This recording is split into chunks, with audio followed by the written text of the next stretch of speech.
चलिए आज हम बोटिंग करने के लिए जाएंगे, तो बोट की तरफ हम बढ़ रहे हैं।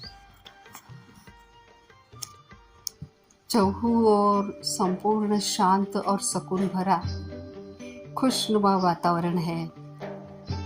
ऐसे लगता है जैसे कोई फिल्म का दृश्य देख रहे हैं। मेरा चलने का स्पीड स्लो है तो मीना दीदी मुझे बुला रही है। बोट हमारी राह देख रही है। खिवैया तैयारी कर रहे हैं। एक बड़ा क्या कहे, इतना उत्साह भरा ये अनुभव है। और अभी बोट में चढ़ना ये एक बड़ी परीक्षा है। मीना दीदी पहले कोशिश कर रही है।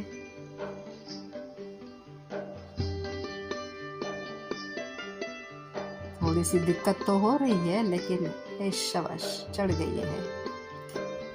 अभी इसके बाद हमारा नंबर है। चलिए जी, कोशिश कर रहे हैं। शाबाश, आखिर हम स्थानापन्न हो गए हैं।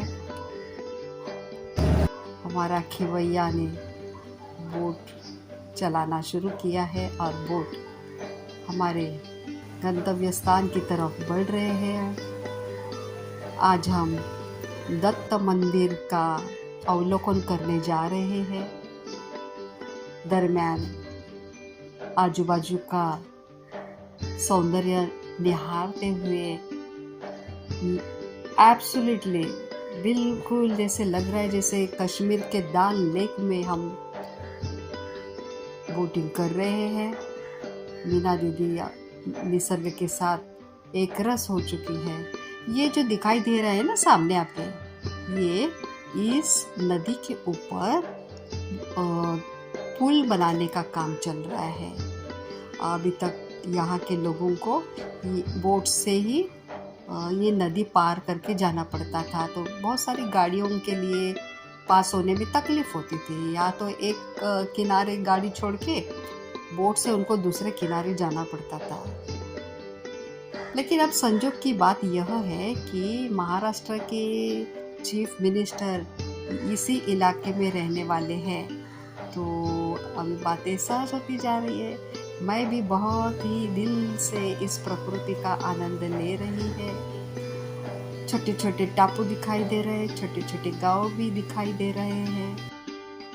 मौसम साफ है और इस प्रकार से अलग अलग जगह पे बोटिंग क्लब की सुविधा है, जहाँ से घूमने के लिए जा सकते हैं या नदी के उस पार भी जा सकते हैं।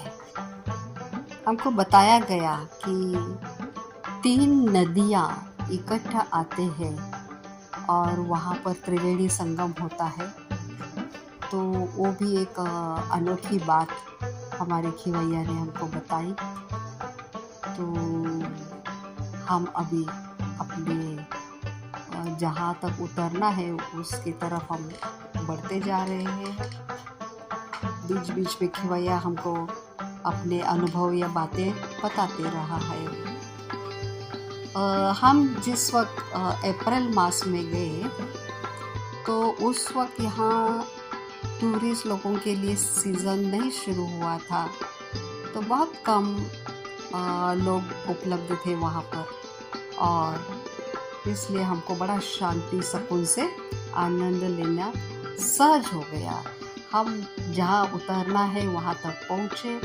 खिवैया ने हमारी नाव को स्थिर किया और अभी हम उतरने की कोशिश कर रहे हैं। मीना दीदी तो उतर चुकी है, उसके पीछे पे उतरते आगे बढ़ते हम इस स्टेयरकेस को चढ़ते हुए ऊपर की तरफ जा रहे हैं, जहाँ दत्त मंदिर हम विज़िट करेंगे। एक जगह चप्पल निकाल के हम जहाँ पर नंदी है उस तरफ गए।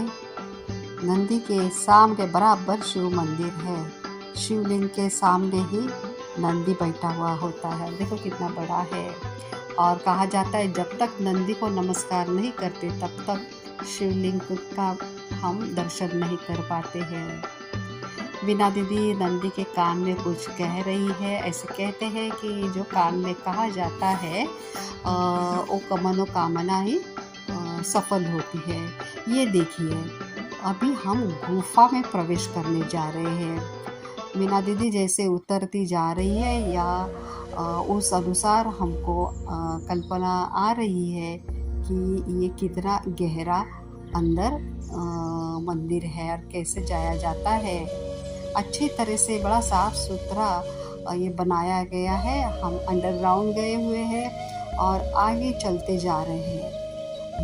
दिए जो लगाए हुए हैं वो दीपक प्रकाश की योजना बहुत ही सुंदर है। इससे हमको एक बड़ा अद्भुत अनुभव हो रहा है और हम चलते जा रहे हैं। उसके वीणा दीदी के पीछे हम हैं, हमारे पीछे हमारा खिवैया है।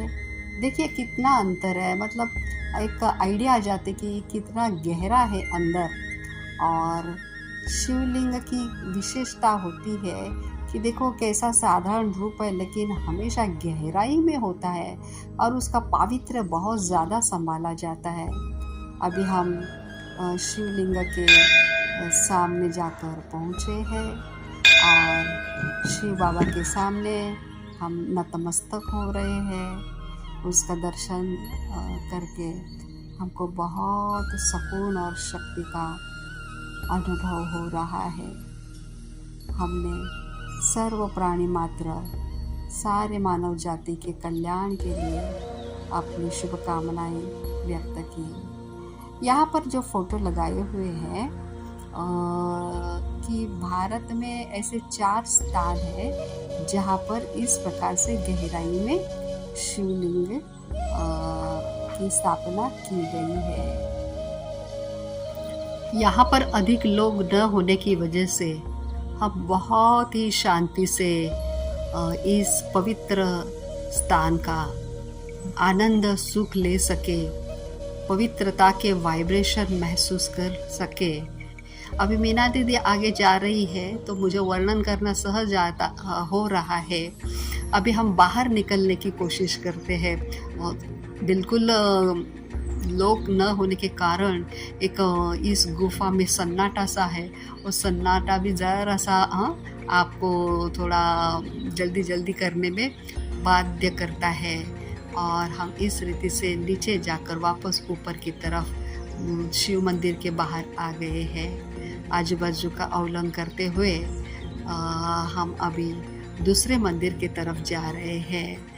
नंदी के बाद शिव लिंग की दर्शन किए, अभी शिव परमात्मा का बच्चा कौन, श्री गणेश जी, उनका दर्शन हम अभी करने जा रहे हैं। बिल्कुल उस शिवलिंग के ऊपर ये मंदिर बनाया गया है। यहाँ पर होम हवन चलता है और ये छोटा लेकिन बड़ा प्यारा सा ये वरद हस्ता गजमुखी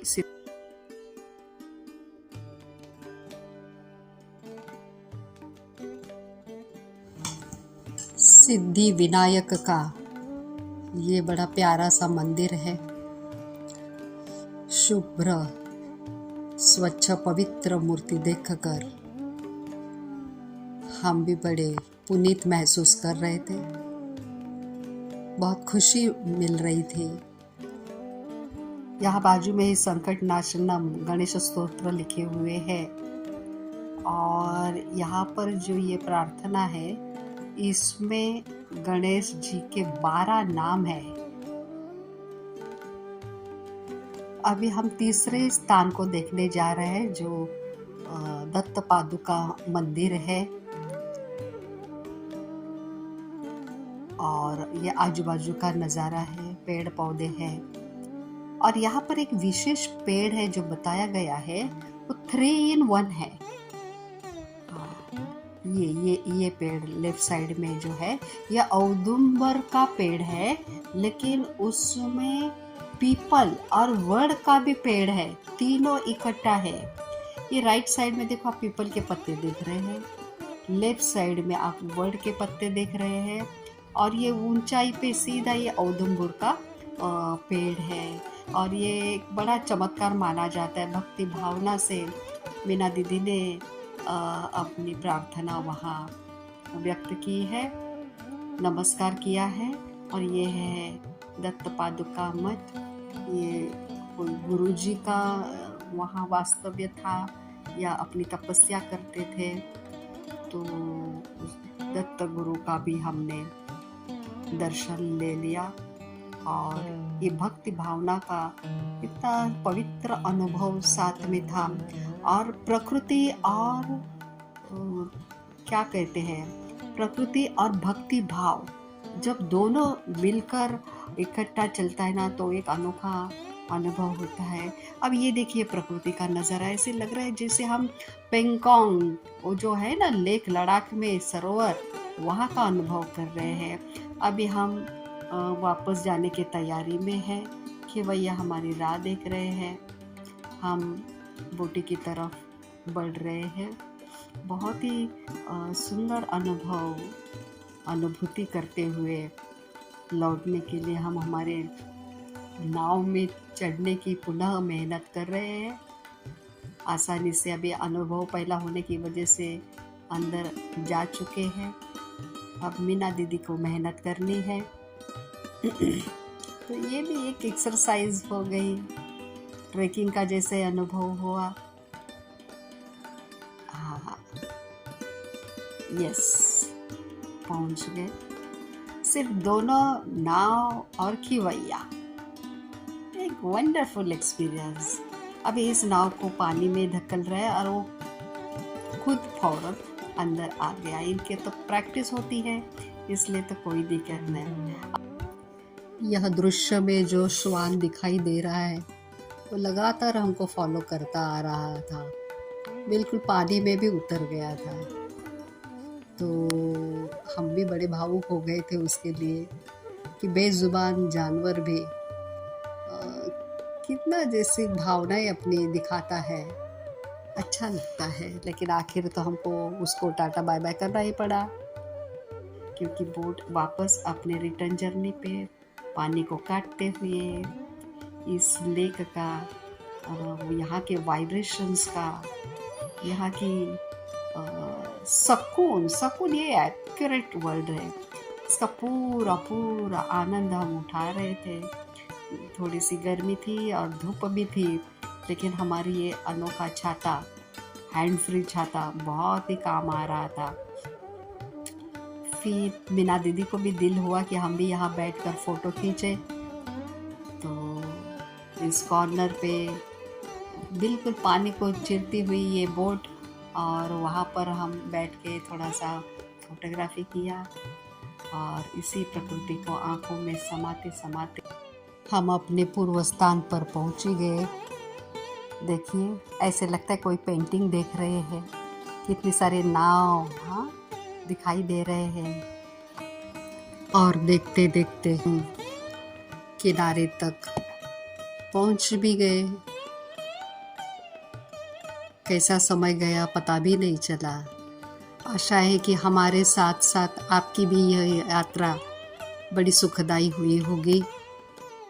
आगे के हमारे दूसरे वीडियोस देखने के लिए भी आप ऐसे ही हमारे संपर्क में बने रहिएगा, इसलिए आप ज़रूर सब्सक्राइब करके रखिएगा। और अच्छा लगे तो लाइक और शेयर भी कीजिएगा। हमारे साथ रहने के लिए बहुत बहुत आपका धन्यवाद।